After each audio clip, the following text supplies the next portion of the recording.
I think a new team has arrived in the AFC West, and their name is the Los Angeles Chargers. Yeah.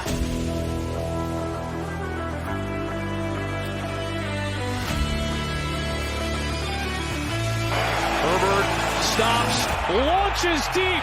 Jalen Guyton, he's got it! Herbert fires open, making the grab. Mike Williams down the sideline. On the 17-yard line, look out again. Carr, intercepted.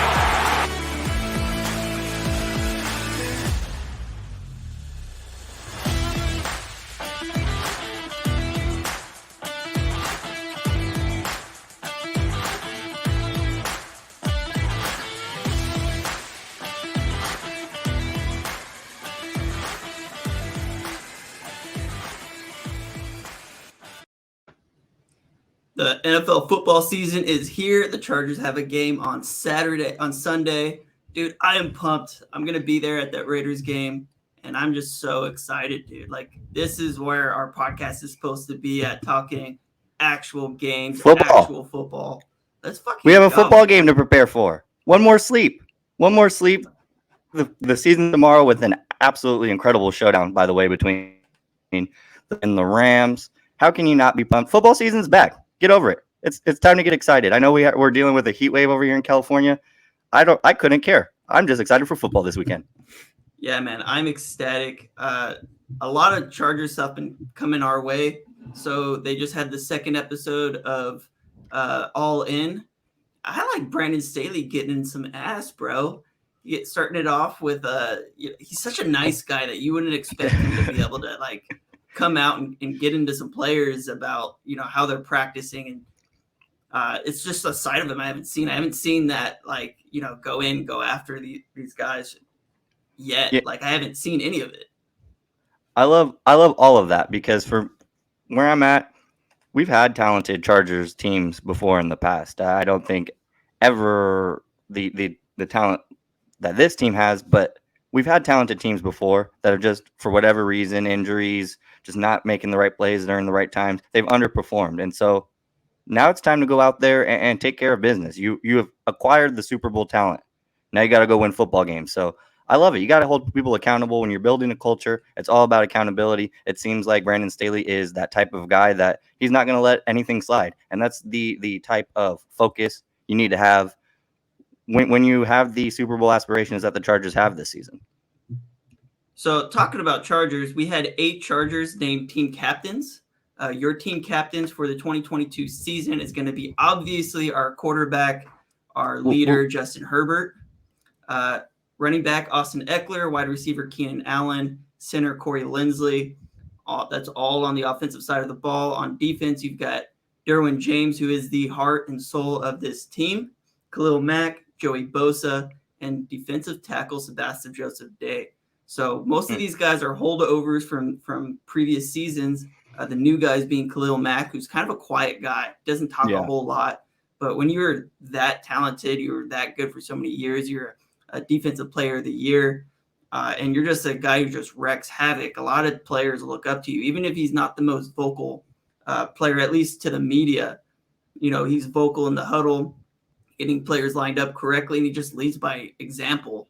And the other guy being Sebastian Joseph Day, who's going to be that interior presence for the Chargers, the guy who's really brought in to change that interior of the defensive line, that horrendous run defense last year. Any guys on here you think that you're kind of surprised wasn't named a team captain? Or I feel like this is pretty much what was expected. The only guy there that I didn't really see that from was Sebastian Joseph Day, but the team captains that we have, I think, are adequate for sure. Yeah, I think every position is represented well. I think there's no clear guy. I guess I thought just because of the level of talent, you might want to put a J.C. Jackson in there over Sebastian Joseph Day, but at the end of the day, it's voted on by the teams. Obviously, J.C. Jackson is a phenomenal player. He's going to play a significant role. It goes beyond just the talent that you bring to be voting team captain. You not necessarily have to be the most talented guy. It's a different role when you're being deemed a leader of the team. So I think the obvious guys are in there. I guess J.C. Jackson would be a little bit surprising. I guess I wasn't. Kyle Van Noy. Vanoy is a presence too. I think that is actually a little more surprising because Kyle Vanoy he's a veteran leader. He's been a leadership presence since he stepped in the building, talking about what it takes to win a Super Bowl, talking about how excited he was to come here and play with this unit. So that was I guess a surprise too. Because he's a guy. It's the only position group that wasn't really brought in, right? Into that group, and I guess the question came down to Sebastian Joseph Day and Kyle Van Noy, but Sebastian Joseph Day, he's a vocal guy. He's definitely a talker. And then what kind of energy does he bring to the unit? And he's a very energetic guy, just constantly like going after it. So I get it.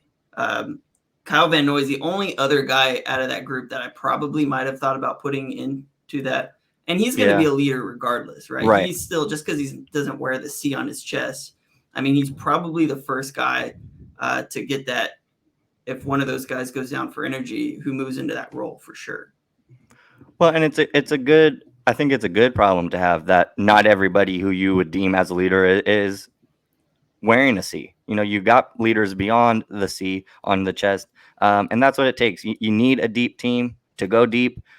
Injuries are bound to happen. People get banged up. Not everyone can go 100% for 17 games through a playoff run. So we're going to need a lot of different people contributing. So I think it's a good problem to have when you have a guy like Kyle Van Noy, you have a guy like J.C. Jackson who's not going to wear a C, who's definitely a presence, who probably be a captain on most teams right now. We're just deep, and that's a good problem to have. It is. It's a great problem to have. And I think that outside of Justin Herbert, all these guys are a little bit older. Derwin James has been on the team for 5 years now. Yeah. Justin Herbert is going into his third year. Austin Eckler is on his second contract. Keenan Allen. I mean, all these guys make a lot of sense. They're all veteran guys. Joey Bosa in there as well. So I like that, who we got here out of our team captains. Most of them are guys that have been on the team for a while, played a lot of football. So, and then you got to have a quarterback kind of be that leader. Yeah. Justin Herbert's always been more of a quiet guy. I remember talking about him when we drafted him a while back, and I used to say, man, this guy's so quiet. But as he's kind of come onto his own, he's really kind of taken that next step. You kind of see it, right? He's like gaining, I think, a little more confidence in himself. He is becoming a little more outspoken. He's becoming, I think, more comfortable at the podium, addressing media, talking about his team, talking about, his expectations for the team. So I hope that translates to the playing field, because for the sample size we have, right? 2 seasons. He's been phenomenal. So if we're seeing that maturity, from, I guess, like a mental standpoint, just imagine what that's going to mean when he's throwing a football to Keenan Allen, Mike Williams, Josh Palmer, and etc. So let's talk about the injury report a little bit. We only have 3 guys listed on the injury report: J.C. Jackson, Donald Parham, and our rookie running back, Isaiah Spiller. Donald Parham is questionable. He's had this hamstring injury. He returned to individual drills on Wednesday. That was coming from Daniel Popper. J.C. Jackson, head coach Brandon Staley said that on Wednesday today that Jackson's ankle will probably be a game-time decision ahead of the matchup. I know they came out and he's not expected to play, right? But it's really going to be a feel it out if he's ready to go. I'm actually looking forward to J.C. Jackson not playing, because I want to see Asante Samuel and Michael Davis. And I talked about it a little bit on my Twitter account. I want to see both of them lined up against Davante Adams for a full half, because I feel like that matchup, that camp battle, still hasn't been fully, like, nobody ran away from it. Right. Asante Samuel was kind of listed as a starter early, and then Michael Davis gained some ground on him, right? So both players get an opportunity to go against the absolute best in the game, and whoever fares the best, you'd likely probably see one of them see those starter snaps starting week 2 and forward. So I don't think that is 100% locked down. Wow. I know that Asante Samuel, the depth chart did come out for the Chargers. A couple of things I want to talk about on there, but Asante Samuel was listed as the starter in that unofficial depth chart. So, Oh yeah, he is. did you have a chance to take a Interesting. look at the Chargers depth chart at all, and anything that kind of surprised you? I think the big one is Tillery over Morgan Fox. That's a I huge think one. huge. Let's go through it. So, a couple of things that I looked at on here, just based off of what I saw. Jamari Salyer and Brendan Jaimez are both left equally at left and right guard. Trey Pipkins, that's the big one, right? That was the one that we've been following all camp. Trey Pipkins did win that battle.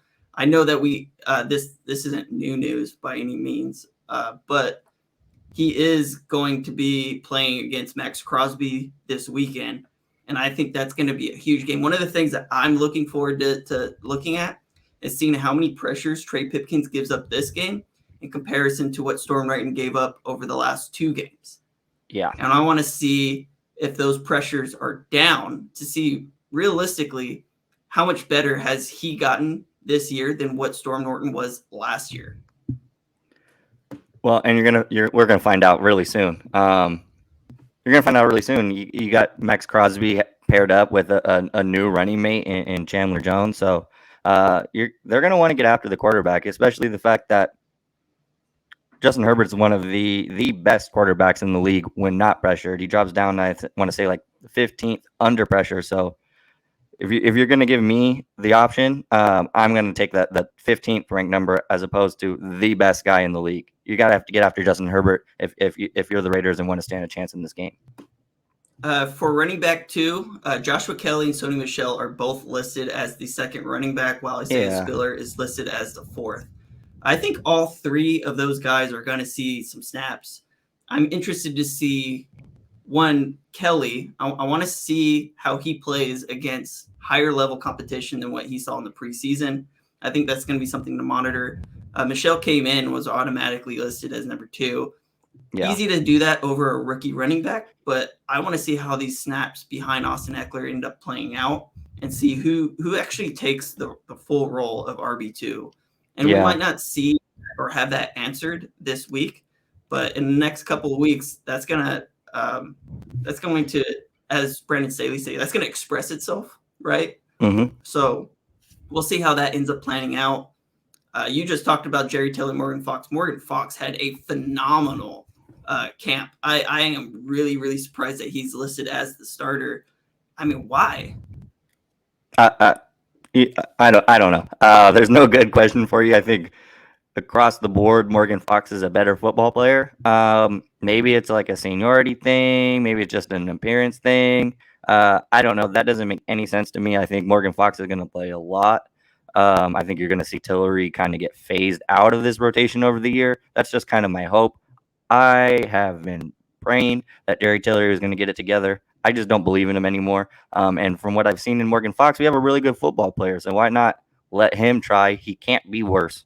And I think we have actually a much better player in Morgan Fox. So I think he's the clear-cut starter there. Coaching staff views it differently, so we'll see what kind of rolls out Sunday. I think both players are going to play if you have Tillery right now slated ahead of Morgan Fox on the depth chart. I'm wondering if they're going to split snaps. It seems That's like that, right? What I'm looking at.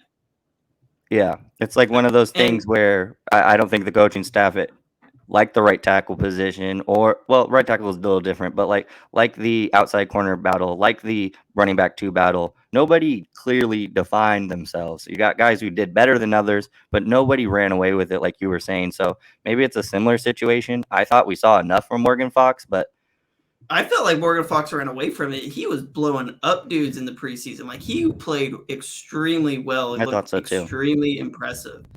And he has that flexibility to play off the edge if you need him to. Jerry Tillery's really down that list of guys that are going to go play off the edge. So Morgan Fox has that ability to kind of move around. Maybe he's kind of going to be a little bit of a chess piece. But ultimately, I don't know. Maybe it's an experiment. Maybe it's like, hey, let's throw him out there. It's the early part of the season. Let's just see if he gets it together. getting snaps, like meaningful snaps against really a terrible offensive line, kind of build his confidence a little bit. I don't know why Jerry Tillery's listed where he is, because I felt like Morgan Fox was better than him in every phase of the game. Every phase. Tillery's god-awful.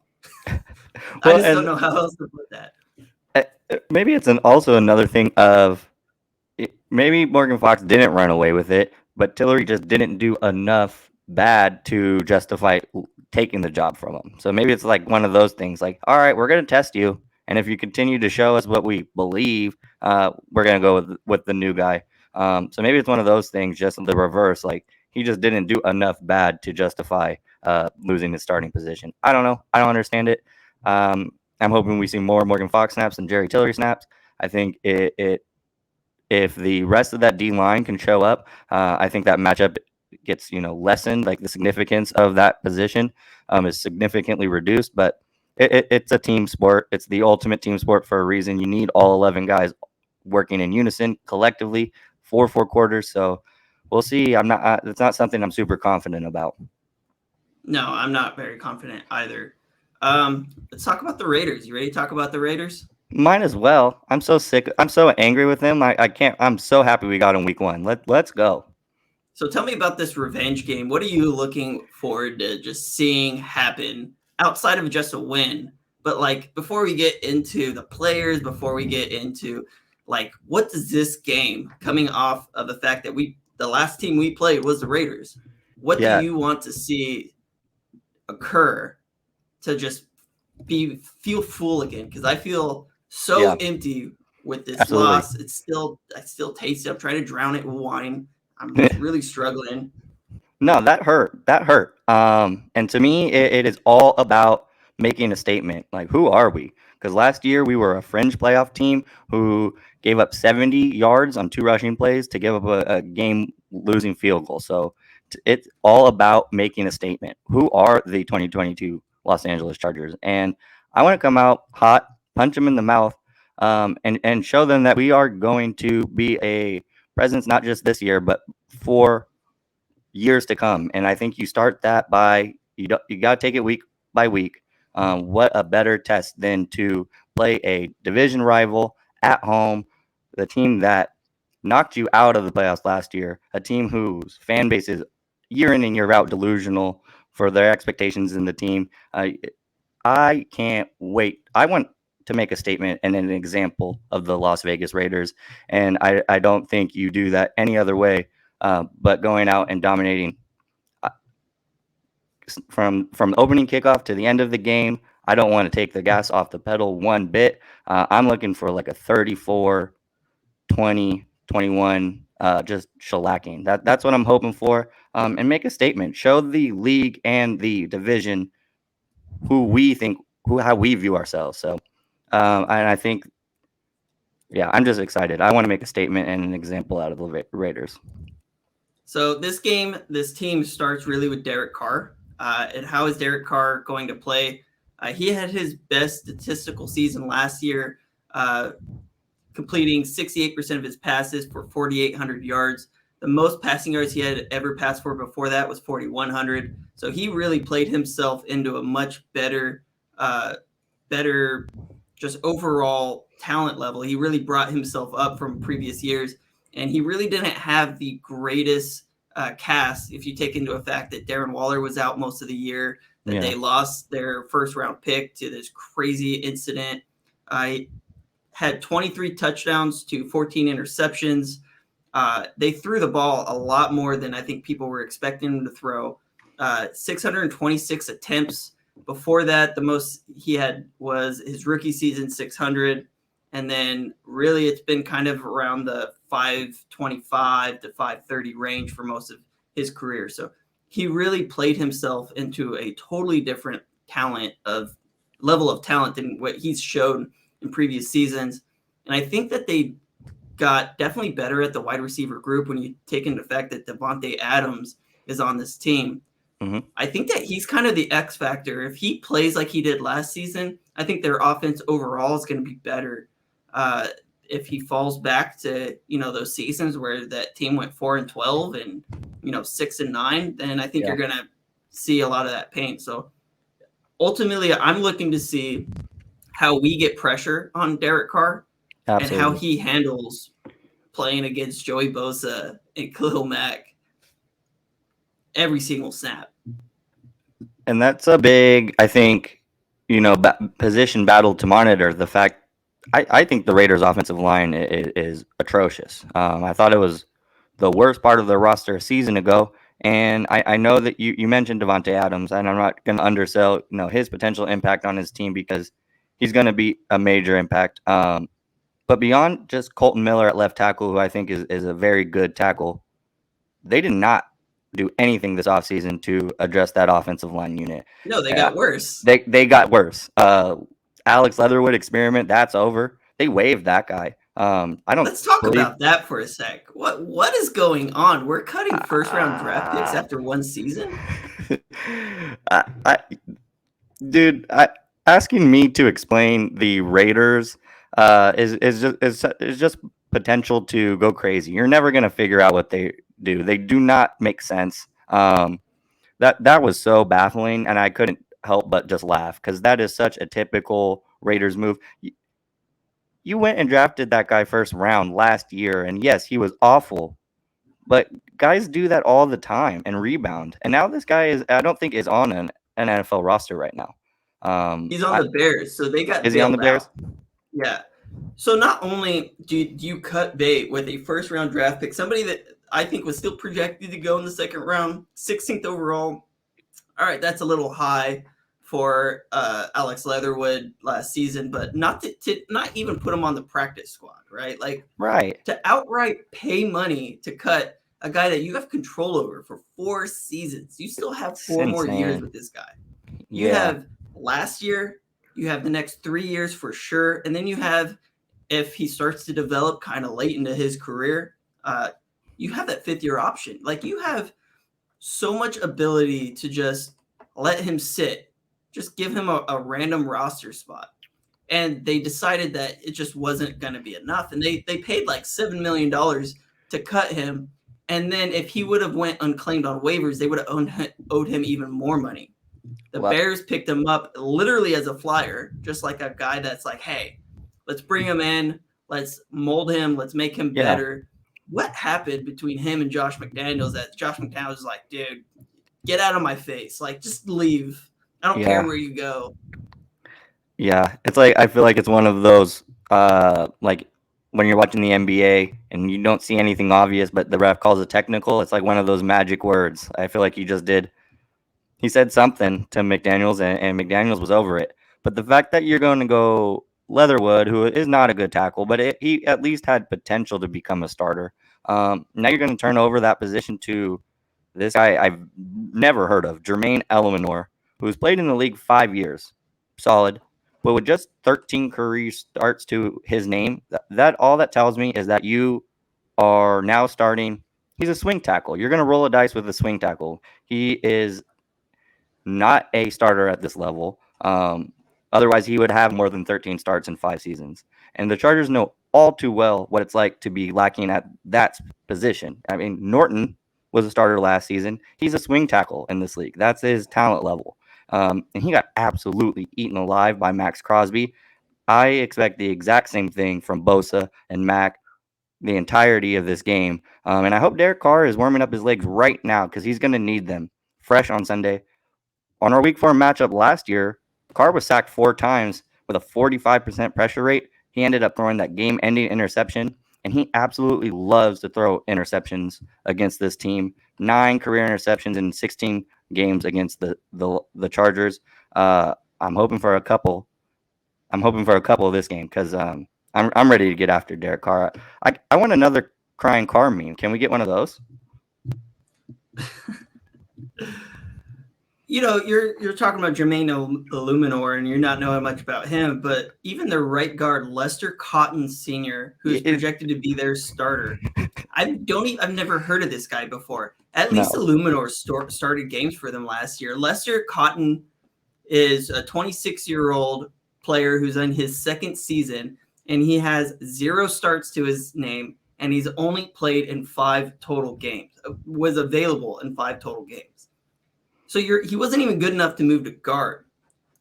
And then you look at the depth of their offensive line. So It's left to right, Colton Miller, John Simpson, Andre James, those 3 I could see as being like really fringe kind of starters. They didn't play well. I think John Simpson is probably better than Andre James. Yeah. But then you got these weirdness going on the right side. Like we've never had an offensive line this bad. Lester Cotton, Jermaine Illuminor, Dylan Parham's probably going to play himself into a starting role here pretty soon. They only have 1 interior offensive lineman. They have no backup center. They have no backup right guard. I see Jackson that. Barton, never heard of that guy. Thaler Moonford, I don't even know who that is either. And then they have Brandon Parker on IR. So they are one injury away from like a really strange shuffle. I don't know what You have 7 linemen, and you have 3 starters. They have 3 8. starters. So they have Jackson Bartman, Dylan Parham, Thaler Moonford. 2 of them are tackles. 1 interior. 1, 2, 3. 1 interior offensive lineman. That's it. And they are going to get tested quickly. I think it's going to be interior pressure before it's even outside pressure. At least Colton Miller is a quality player. Right. No, I like Colton Miller, but you even just one individual guy on the offensive line, you can only do so much. And I know he's on an island. He doesn't have anybody to the left of him, so it's a little more flexible. But that guy's going to be picking up a lot of slack from his running mate to the right of him, and John Simpson. So, yeah, I hope Colton Miller's ready too, because I think he's going to get pressed. He's a good player, but he's gonna get eaten up. Well, the last thing I'll touch on, this is what Josh McDaniels had to say as he was releasing his first round draft pick from last year.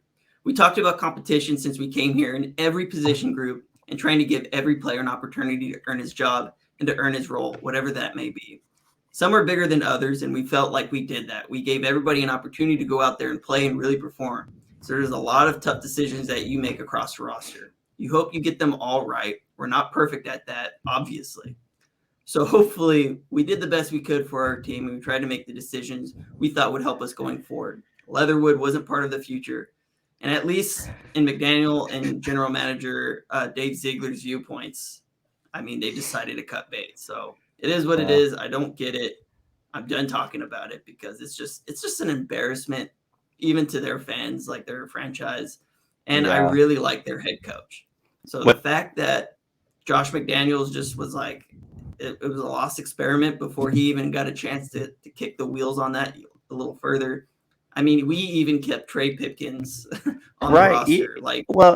And it's just like that mentality doesn't make any sense to me. Like, how did you get there with, it's tough, we're just going to go a different direction? Like, that doesn't make any sense. That's not what the NFL is built on. Like, it's all about overcoming expectation, overperforming. And for them to just give up on a guy who Raiders fans were defending religiously all season for I don't know what reason, because he wore black and silver.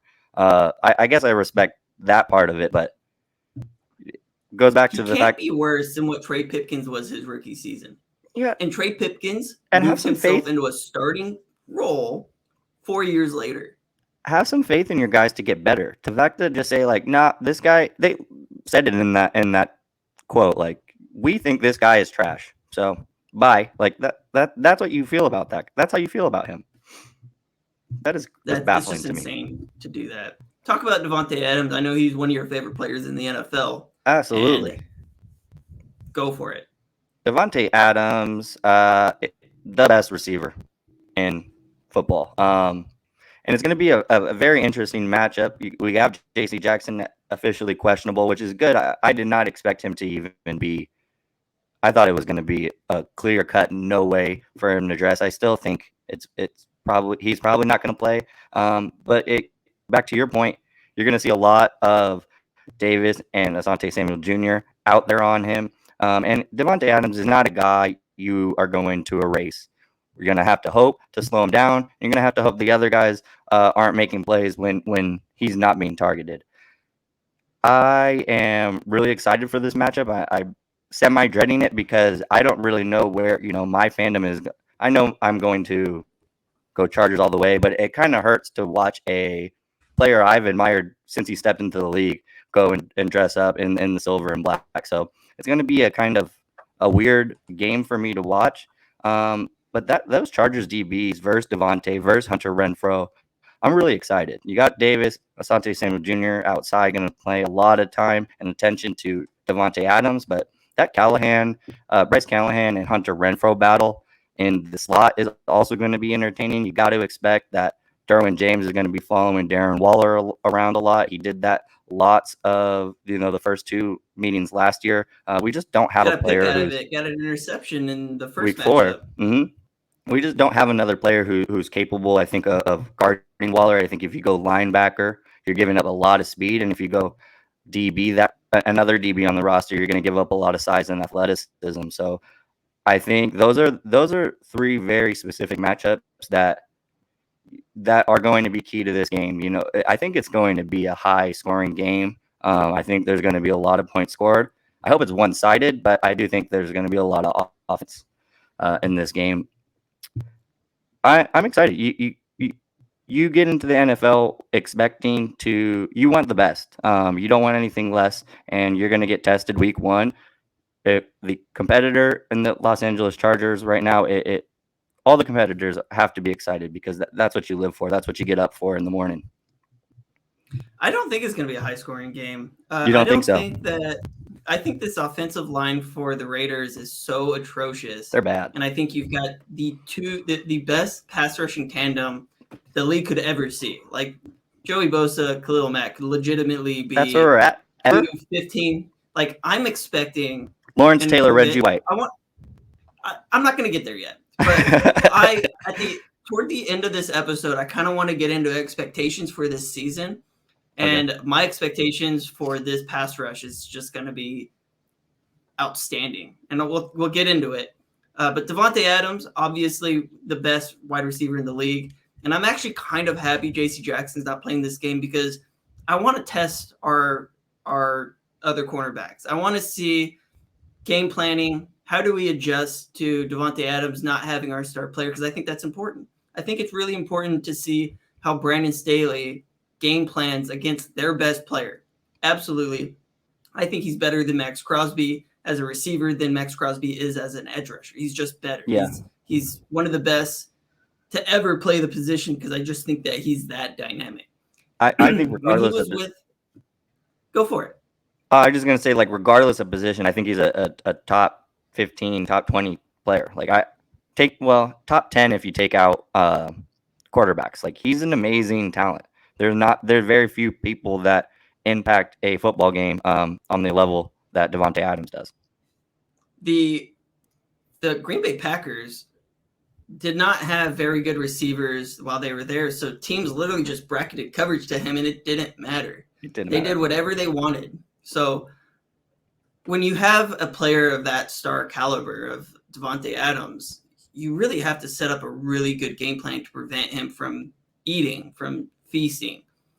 And I think he doesn't eat. He feasts. He feasts. He definitely feasts. But what the Raiders do have that the Packers never did is they have other talents around him, right? You look at Hunter Renfrow. You look at Darren Waller. They even have some other receivers that I think that could be quality players that find meaningful roles. They do. They have Matt Collins. They have Tyrone Johnson, who we've all been a big fan of. Mm-hmm. And then you look at their running back room, Josh Jacobs, Zamir White, and then Brandon Bolden, who's been a really key special teams ace for them. They have a lot of skill position players that you have to contend with. Davante Adams has never had a supporting cast quite like that. You look at Aaron Jones and you look at, obviously, Aaron Rodgers, right? You got the quarterback. Yeah. But Davante Adams has so much familiarity with Derek Carr. They're best friends. They have a house right next to each other, each one of them, right? Yeah. So when you have some guys to take pressure off, that's going to be something dangerous to contend with. The issue is, can you drop back and let especially the deep developing routes, come to fruition? Can that occur? And I don't think that the offensive line is going to allow this quarterback, Derek Carr, to let it fly. I think it's going to be a lot of quick hitters, a lot of quick hitters. Colton Miller, great player, but the other 4 players on this offensive line are fringe starters to career backups. Can't tell me Lester Cotton, Jermaine Illuminor are not career backups. Andre James, I might give him top 15, top 20 center. John Simpson, quality player, quality. That's, he's not a superstar. He's not moving guys off the ball. I think he's a quality player. I think he's kind of just an average starter. When you have that bad of an offensive line, we haven't even gotten to the defense yet, but when you have that bad of an offensive line, it doesn't matter who your skill position players are. I don't think Josh Jacobs is going for over 1,000 yards this season, even if he gets all the snaps. Zamir White's probably going to steal some. Zamir White's probably going to get a lot of passes out of the backfield because they're going to have to get the ball out quickly. So I am concerned for the Raiders offense in the best of ways. Right. I guess that is just too nice of a way to put it. Yeah, I think that's their biggest weakness. Again, they didn't do anything to address it, and I think you nailed it. Like they have guys that you would be comfortable with as your second and third, like depth. They have an entire line of depth pieces and Colton Miller. So with a revamped defensive line, a defensive line that we're paying like $70 million for. That's going to set some high expectations for a group who's hungry, ready to prove themselves. It was a big weakness for us last season, and now they have a Swiss cheese line to kind of ease into things. I can't wait for Derek Carr to take his first snap because I think he's going to dread it.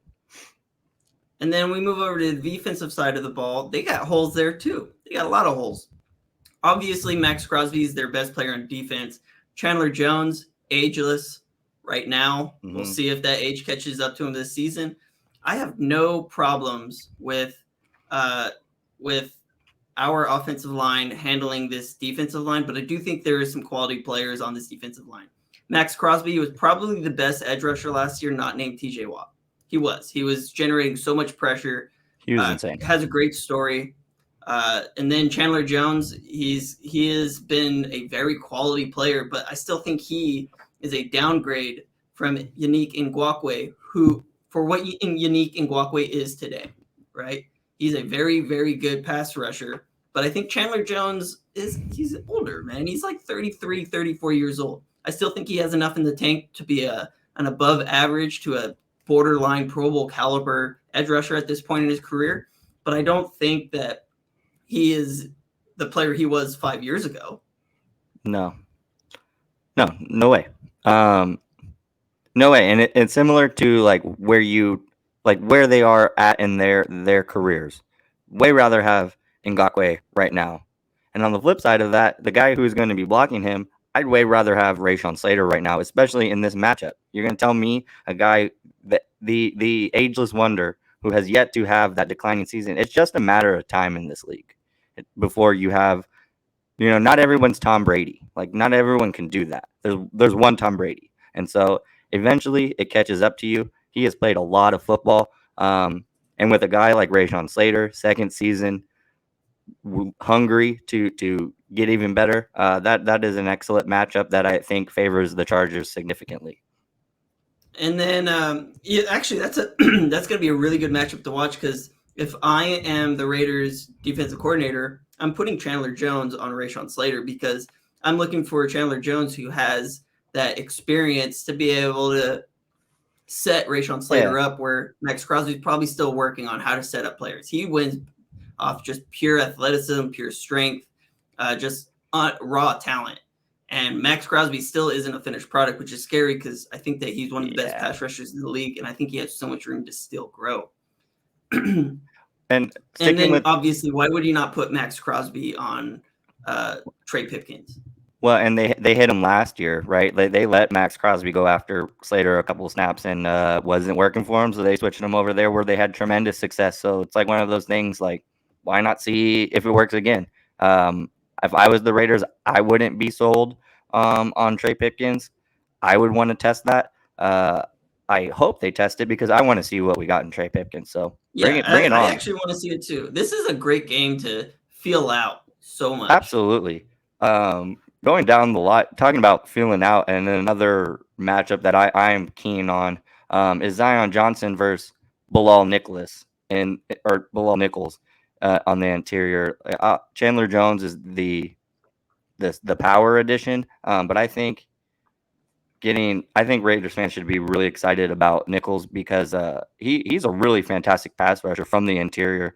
During the second half of the 2021 season, he had 18 pressures in the last 8 games. That's a top 20 finish during that time frame. So when he is healthy and getting after the quarterback, he is a really good player. And now we're going to get a very good test for Zion Johnson right out of the gate, who's an absolute beast in college. He allowed just 6 pressures, 1 sack his entire career. If he's able to dominate, that's going to be huge because that allows you more double teams, allows the Chargers to pay a lot more attention to those pass rushers on the ends. And so that's a big key to me is that one-on-one matchup. Because again, you're going to want to test inexperience. You don't really know what we have in Zion Johnson. I know we're really excited. We've seen him in practice. But if the opposition, you have to be hungry and want to attack. You're going to have to want to attack a rookie. And then you look at Andrew Billings. Andrew Billings is no pushover either. No. You got well, Andrew Billings and Jonathan Hankins Milo behind Nichols. him. Yeah, and then that's where I was going to get to. Jonathan Hankins is a backup. That's insane. Right. Granted, Jonathan Hankins is a little bit older, but he's still a 340-pound nose tackle. Like, I'm really interested to see how he plays. He's 30 years old, and he's just a strong man. That's all he does. He's a strong man. 6'3", 340 pounds. Are you kidding me? Big guy.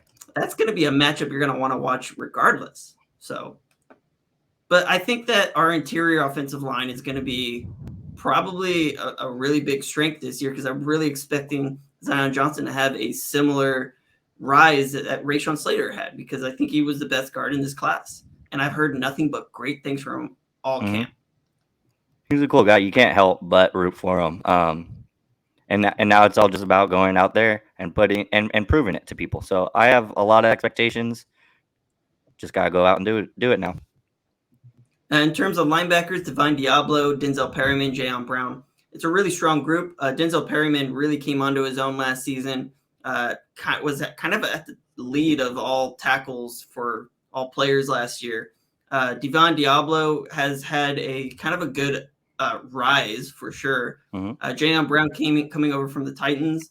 Overall, I think it's a strong top 3. Probably going to be only playing 2 linebackers at a time. I expect Jayon Brown to be taking kind of the background snaps and letting Divine Diablo, who's he's really come on as a really strong will linebacker for them as well. I like Denzel Perryman though. I mean, I liked him when he was a Charger. I still like him as a Raider. He's been one of my fan favorite players for a few seasons. I wish we would have kicked the tires on him a little bit more instead of playing Kenneth Murray so much in his rookie season because he was playing lights out. He was really good that last year. In the snaps he was playing, and for whatever reason, Anthony Lynn didn't want to play him. Well, he's going to get plenty of snaps this game. But I think a matchup there, I'm really excited to see Diablo in pass coverage versus Austin Eckler because Eckler, in my opinion, I think he was trending this way for a long time. I think he put it together last year. I think he's the best pass catching running back in the NFL right now. We can debate it all day, but that's my stance. He led the position last year, 647 receiving yards. That's 99 more than Cordero Patterson, who was the second, who used to play wide receiver in this league. It's 180 more yards than Najee Harris, who was third on that list. That is significant. And he's an absolute dynamite route runner. He also paced the position with 8 receiving touchdowns. And I don't think Diablo really has the capability of slowing them down. I think this is a major mismatch for the Raiders. And my prediction is that Diablo is going to get a lot of playing time out there. He's going to get, I think, the first You're not putting Denzel Perryman out there for sure. That's not his strong suit. He does not do No. that. So Diablo is going to at least get the first crack of trying to, stall the air guitar playing. But he is not. Diablo is very bad in coverage. We know about Perriman's mishaps in that phase of the game. But Diablo is PFF's 53rd ranked linebacker with a 53.7 coverage grade last year. 14 receptions on 16 targets, only broke up one pass, gave up 174 receiving yards, an 87.5% completion rate with over 12 yards per catch. This guy just gets lit up in coverage. That's the 10th worst amongst the position group in both categories. And then on the other side of things, I think that's how you get the ball moving. Both of those linebackers are horrible coverage guys, and you got a lot of catching backs who are capable of making the play out there. So if you're the Chargers offense, that's how I'm trying to move the ball, because on the flip side of things, Diablo is a very good run defender. I think the Raiders unit as a whole is going to be fairly stout against the ground. And Diablo had a 4.2% missed tackle rate. I think that's fantastic. He had just one missed tackle last year, just outside the top 10 in that category. 8 run stops on top of that. So Diablo knows how to disrupt the running game. I think that's going to be a fun matchup to monitor, because the Chargers as a team ranked towards the bottom of the league if they weren't the worst in breaking tackles last season. I think it's funny because you have Eckler, who as an individual forced 37 missed tackles. It was a career high. It was top 20 of all running backs. And so he's shifty. He's elusive. He could do it on the ground, through the air. I think that is their biggest weakness defensively, is that linebacker unit. So I'm expecting a big day for air guitar and the rest of that running back committee. And if if they are getting pressure, if Trey Pipkins is not keeping Max Crosby at bay, then Austin Eckler is going to be the check down man. He's going to get a lot of opportunities. So that is going to be a matchup to watch. That might be a key matchup to watch. It's going to be huge. But then you just said that you think that linebacker room is kind of the weakest. I think the whole secondary is extremely weak. Granted, Nate Hobbs played as a slot cornerback very, very well, right? Hobbs played really, really well. Trayvon Morig had a pretty good rookie season, but you look at Jonathan Abram, who has been god-awful. Roger Creamer, who I would say played okay as a rookie for the Chargers, had some kind of off-field issues whatsoever. Nothing like out of the ordinary, like in terms of just his play. But then Rocky Sin, Nate Hobbs, I don't know, Anthony Averett and Meek Aberson. One of those guys is going to be starting, playing a lot of snaps, probably Averett. If it's Robertson, and Robertson is paired up against Mike Williams again, Robertson is 5'8". Mike Williams is 6'4". That is a huge disadvantage.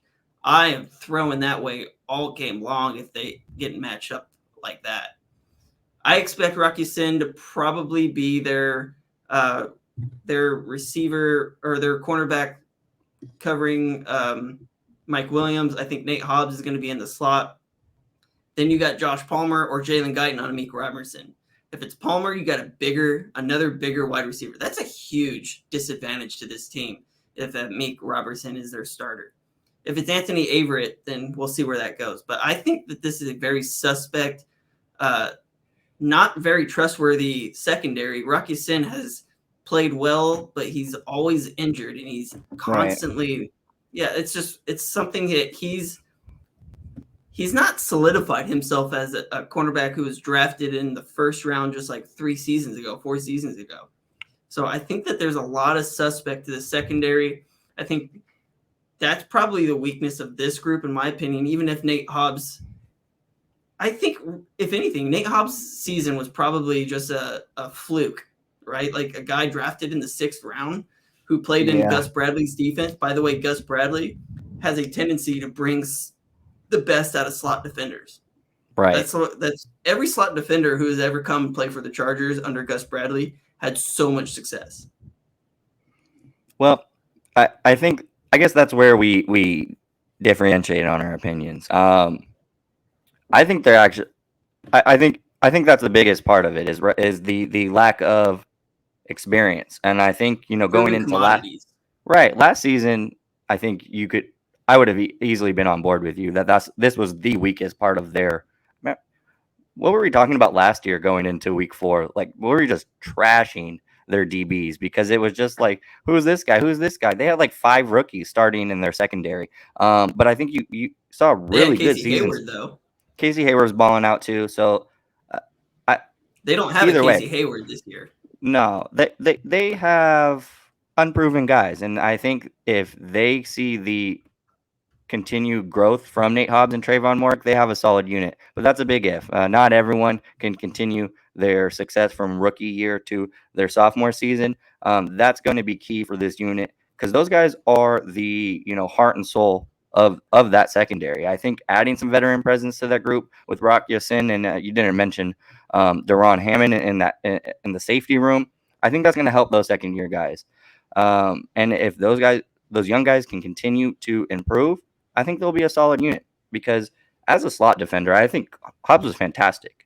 He allowed just 0.7 yards per covered snap when lined up inside, the 4th best amongst slot defenders last year. He gets a very, very tough assignment week 1 with Keenan Allen, who entering his 10th season, he's still one of the silkiest route runners on the face of the planet. Nearly half of his action from 2021 was out of the slot, where he racked up 610 yards, the 10th most from any player running out of the slot. And it's those strength-on-strength matchups that I love about the NFL. Beyond that, the Raiders coaching staff, it loves Hobbs. They've been talking about it all offseason. They've made a big emphasis to expand his role in this defense. They want to build around that guy. They felt so comfortable they even traded away Trayvon Mullen, who I thought was going to be, a clear. Which is crazy to me. It's the Raiders. This room is not that strong, and they traded away another quality cornerback. Maybe not a star, but he's a quality player. I thought he was their second best outside corner. Like, I thought he was going to get some starting minutes. If he was on this team, if he was still on this roster, he'd be starting on the outside. But they felt so comfortable they got rid of him. Anthony Averett, right? Like, he's definitely a better player than Anthony Averett. Yeah. So we're also going to see, I think, Hobbs a little on Mike Williams because I do not think they want to go back to Amik Robertson. And for good reason. Nate Hobbs, he's a bigger corner at 6 foot. I don't really think he has the physicality to really box out a body like Williams on the perimeter, but they're going to try to do something because Williams was on fire when he played the Raiders. It was 9 receptions. Let's see. 9 receptions, 119 yards. And that it was either game tying or like a go ahead touchdown in that final game against the Raiders. We would have not went to overtime without Mike Williams in that game. Tied the game, and then in overtime he had that huge catch and run as well. So that's always a matchup you're going to want to see. It's a big game, especially against a smaller. Let Robertson please cover Mike Williams again because I am so surprised we didn't exploit that in the first matchup. I'm gonna pray for that because in the 2 meetings last year, Hobbs was thrown at 4 times when matched up against Keenan Allen or Mike Williams. There was 1 incompletion, so he gave up 3 receptions, but he held both of those guys to just 25 yards, no touchdowns. When you're looking at Keenan Allen and Mike Williams, to me, that's bottling up a guy. It's 4 snaps. I want to see that matchup a little more, but something has to give. I am excited for the Nate Hobbs versus this secondary or versus our receiving core. I think that's going to be a fun battle to watch. So how is this game going to play out? What's the final score? I told you before we get to our predictions, the only one thing I want to mention is how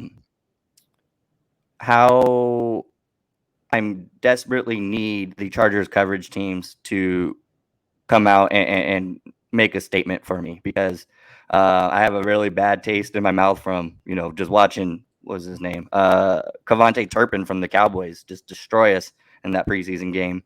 So I need to see the coverage units come together because that's important. The Raiders, for whatever reason, how we want to make fun of them, for whatever reason, they always have solid special teams units, which I think is kind of funny. It's always funny to me. But in their kick return unit, Amir Abdullah is 3rd in the league amongst active players with a 25.4 yards per return average. It only ranks behind Cordero Patterson and former Chargers player Andre Roberts, and 4th in total kick return yardage total. So he's a big return just waiting to happen. I want to just suffocate. Who is it? Amir Abdullah. Yeah. And then at punt return, Hunter Renfrow, I don't think is the type of returner, you spend a lot of time thinking about. He's not an insane athlete, but he's a very cerebral player. He's very decisive. He makes the right cuts. And returning punts. The game I always think about, you're talking about that, is when Ty Long took the fake snap and threw it to Trayvon Campbell, and this dude speared Campbell for an incomplete pass coming from way back deep. What a cerebral play. What an insane, smart, just like, hey, this guy's uncovered. He's uncovered. And he goes and he drills him for an incomplete pass. That was probably one of their best plays of the entire year. One of his best plays of the entire year. And it wasn't even a wide receiver play. It was literally a defensive play by just a smart player. No, he's a football player at the end of the day. And then that's exactly the point I was going to make. That was the exact, it was scenario it was fun for me, even as a Chargers fan, to watch him make that play. It's good football, right? Like football, right? It's good football. I love that. I obviously I didn't like the result, but I got to admire good football. That was a great football play from a great football player, and that's why again I'm a little worried about that punt return unit, because if you give him some daylight, he's going to make you pay. Predictions, go for it. You said this is going to be a high-scoring game. I think it's going to be like 34-20. So still Chargers. A blowout. I think it's going to be a blowout, but I think there's going to be two-score blowout. Maybe high scoring is not the right. I think it's going to be high scoring on one side. I think 34 points is a lot of points, but I think it's going to be big plays, and a dominant showing from the Chargers. That's what I'm hoping. That's what I'm expecting. And I will shed actual tears if I get anything less. So I'm going to go the opposite route. I think it's going to be a high-scoring game for the Chargers. Yes. I think that when you take into account that it's a brand-new coaching staff, you take into account that this offensive line is god-awful. It's a lot of new. I think the Raiders are going to struggle offensively. I think it's probably going to be like 13-28, 13-21, something around that nature. Because I look at the Chargers offense, I think that they're just further along because they got that continuity. I mean, almost every single player is returned with the exception of Zion Johnson and Jared Cook. And I expect this team to come out the gates quickly. Yeah. I think that the Raiders, just based off their head coach, based off the fact that their offensive line isn't going to be the best, I think they're going to try to run the ball. Mm-hmm. They're going to fall behind, and then they're going to start throwing the ball, which is our strong suit. And I think that ultimately it's just going to be a bad game for them. It's going to be a wake-up call for them. They have a whole new offense, completely brand new. Yeah. And you look at Josh McDaniels coming from the Patriots, they're going to be a run-first team, even with Davante Adams, who I still think is going to feast. I think he's going to have a great game, not playing against J.C. Jackson. I'm gonna call it. I'll give them a touchdown and 2 field goals. I think it's going to be like 13-31. Yeah. All right. I'm fine with that. Now let's get to predictions for the season. Overall, I feel like we kind of talked about it a while back.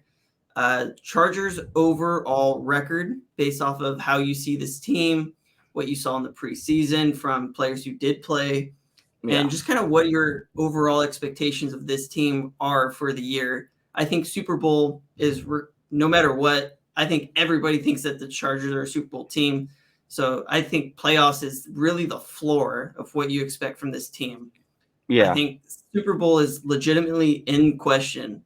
But are they a first-round bye? Are they, 13 and 4 now since you have 17 games? Yeah. It's kind of my prediction. If I'm just going to throw it out there, I think it's going to be like 13 and 4. I think they lose probably like 1 game to the Chiefs. They'll probably lose like to a 49ers out of division, which won't matter all that much. And I'll give like the Broncos like a squeaky win. I think that they just blow out Raiders in both games. I think the Raiders are going to be probably like a 5-6 win team, which is going to be terrible. And then, they might lose to like a really weird team that they're not supposed to, like, I don't know. Who do we play? We don't have a whole lot of just like weird Maybe the teams. Titans, like the Titans at the end of the season. Yeah. Okay. Maybe the Rams. I don't know. But I feel like they're going to lose to one or two good teams, and then there's going to be a few surprises in there. But 13-4 is my go. Yeah. All right. Am I predicting the Chargers record or the Raiders record? Nobody cares about the Raiders. Right. Okay. I think to get into the playoffs, I think you need to go at least 11-6. Just with our division. I think with our division, with a really strong AFC for sure. To get in where we're at right now, 11-6. I think you got, and I could see anything from a 12-win season to a 9-win season. I think anything under 9 wins is an absolute travesty. And for me, my expectations, get into the playoffs and win a playoff game. Anything could happen second round of playoffs. So let's get through the first round of playoffs, whether that be a bye, whether that be winning a playoff game. I want to get back to playoff football. There's nothing more, captivating than an NFL playoff win. And I can't wait for the Chargers to get back and be relevant when January rolls around. Okay. MVP this season, it could be any player. MVP of the team. MVP of the team and then MVP of the NFL. I think for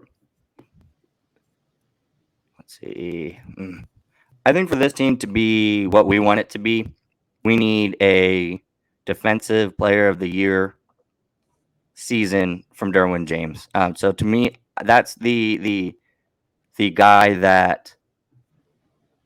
that's the guy I'm most excited to come out and put just a dominant showing, because I think he allows us so much versatility, even on offense, but just the other players on the defense also. I think he is a major factor, because I think we're going to continue to see a MVP caliber season from Justin Herbert. He has just been so phenomenal. Nothing I have seen from him shows me that he's going to slow down. In fact, I think it's the opposite. I think he's going to ramp it up a little bit. I think you're going to see this guy approach 5,100 yards, throw for 30-plus touchdowns. And so I can't wait for that to happen and unfold. But those are my predictions. For the team to succeed, you need a defensive player of the year type year from Derwin James. But if we are going to live up to the expectations we set ourselves, we set that all around Justin Herbert's potential. So that's where, this team lives and dies, is how many plays is he going to make for us this season. That's actually what I was going to kind of talk about next. Talked about it already. Of our 4 players that have top 20 odds to win Defensive Player of the Year, and I'm not saying one of these players is going to win Defensive Player of the Year, but I'm just saying, like, we got 4 really top-notch between J.C. Jackson, Khalil Mack, Joey Bosa, and Derwin James. Of those 4 defensive players, who has the best season overall? Yeah. Again, it's Derwin. Obviously, I want Mack to dominate. Obviously, you want Joey to dominate. You expect JC to get at least another 7 interceptions, because that's just kind of what he does. But to me, the key factor is Derwin James, just because there's very few players that have the versatility. I think Khalil Mack is very close with his ability to impact the run, with his ability to get after the passer. But Derwin takes it to a different level with the positions he can play. He could literally do it all. And so to me, Derwin James is my guy. I still have his 33 jersey, the only jersey I have rocking in the closet. I can't wait to bring that thing out because it's going to be on fresh and pressed and cleaned for Sunday. So I can't wait. All right. So Joey Bosa and Khalil Mack are probably the best pass rushing duo you're going to find out there. What is their total sack number combined going to be? And do we have a record-breaking, what is it now, 23 and a half sacks from either player? Yeah, I don't think either is going to hit 20. But I think you kind of just like expect, like, if either hits under 15, you kind of like, I don't think either is going to hit 18. I feel like to get eight to hit 20, you need your running mate to get about 5 or 6, right? There's just not enough to go around. So I think both kind of hit 15. To me, that is the threshold. I think we have the potential to see 30 sacks So 30? from those two players. That anything over, we are going to the Super Bowl. But to me, to get into the playoffs, to be ready to win week 1 or that first week round of the playoffs, 30 to me is where I'm capping it. You're doing better than that, you're exceeding. But 15 from each player is kind of my average. I don't really care if Joey gets 16 and Mack gets 14, but that's kind of like my expectation, 15 each. However that kind of rounds out, I don't really care. So but 30 overall. 30 overall. So my thoughts. Go ahead. Go ahead. Well, I'm just thinking there's like you got those guys, but Sebastian Joseph Day is going to get his, right? Morgan Fox is good for 3 or 4. Derwin's going to get some. You got to imagine that we're going to bring some slot blitzes. So Callahan and Sante Samuel Jr. are going to be in their mix. I just don't think Derwin James. And Derwin, yes, absolutely. There's just too many guys that can do it. For a guy to get 20 sacks, you got to be to get 20 sacks in the league. It is because the rest of your team kind of lacks something. So I don't think we're lacking much. I think it's going to be an absolute race to the football or to the ball carrier, and that's absolutely what you want when you're setting up a defense. There's too many dogs. Everyone's hungry. I got 15 each from Joey Bosa, Khalil Mack. So I'm going to go a little outside. You remember last year when I said Kenneth Murray is going to lead the NFL in tackles? You got you have some takes every once in a while, yeah. They're a little wild, right? They're a little wild. I think that Khalil Mack is going to lead the NFL in sacks. Love that. Why? It's crazy. Isn't Joey Bosa the better player? Well, probably at this point in his career, Joey Bosa is the better player, which means he's going to be drawing the running back chips. He's going to be drawing a lot of attention. Mm-hmm. I think Khalil Mack's also going to draw a lot of attention, but when you're looking at which player are you going to throw an extra tight end at and all of those different kinds of things, I think that's going to free up Khalil Mack, who's super hungry. Absolutely. I mean, he said he was going to show me, and I'm expecting him to show me like 24 sacks. He's disrespected. He feels severely disrespected, and I'm glad. Not a top 100 player in this league. Are you kidding me? All right, feed that guy, because he needed more motivation apparently, but he has it. Yeah, and you feed somebody that kind of motivation, a guy who is a star, who's still a top 10 player, like he really is.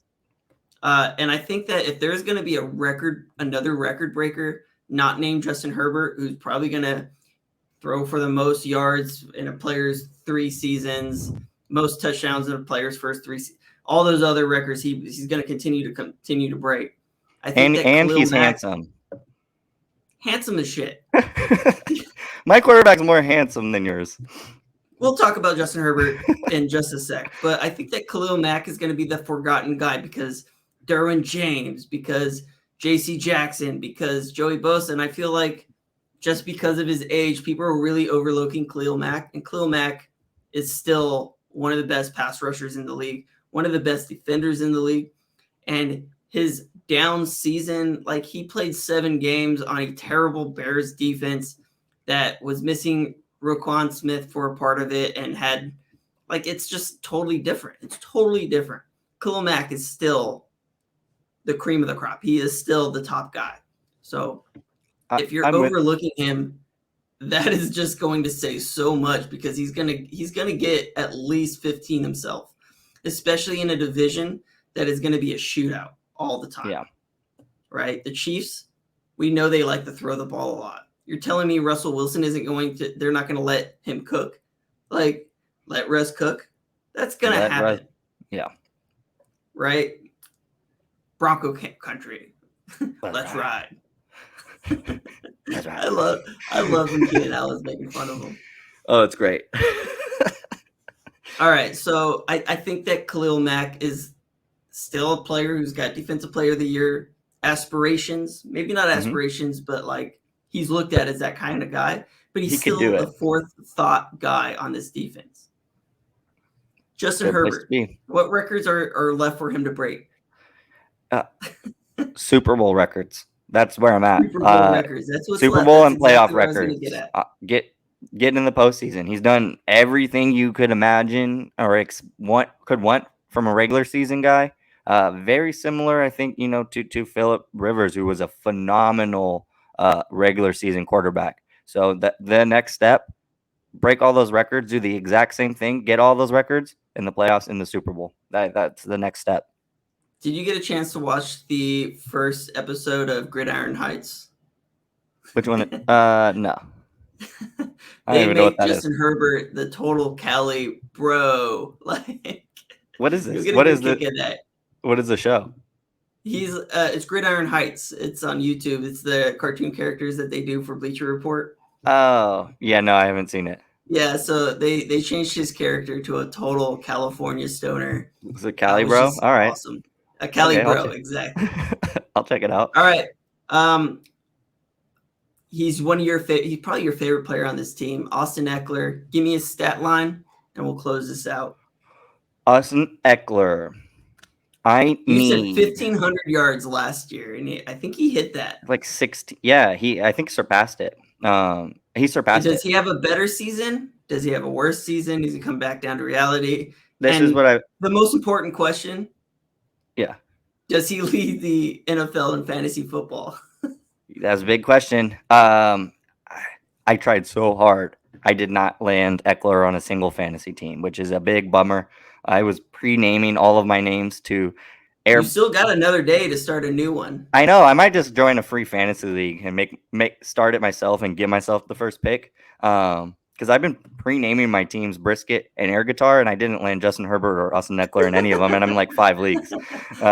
Which is a bummer because I'm a big Charger fan, and that was a big stack for me last year was the Herbert Eckler stack, and I couldn't get either one this year. I got Keenan Allen on a couple teams. I got Josh Palmer on a couple teams, but the hype for Eckler is there. The way I describe it, I think you're going to see less overall. I think you're going to get statistically a little less of a season, but you're going to see more explosive plays because you're going to because he wasn't explosive last year. He's reliable. He was getting tripped up, like not tanking, 20-yard gains that should have been housed for 70-yard touchdowns, just getting tripped up. So I think you're going to see more explosive plays. I think you'll see more closer to like a 1,400 all-purpose yardage. I think you'll see more closer to like 15 touchdowns as opposed to 20. But I think the explosiveness is going to be there.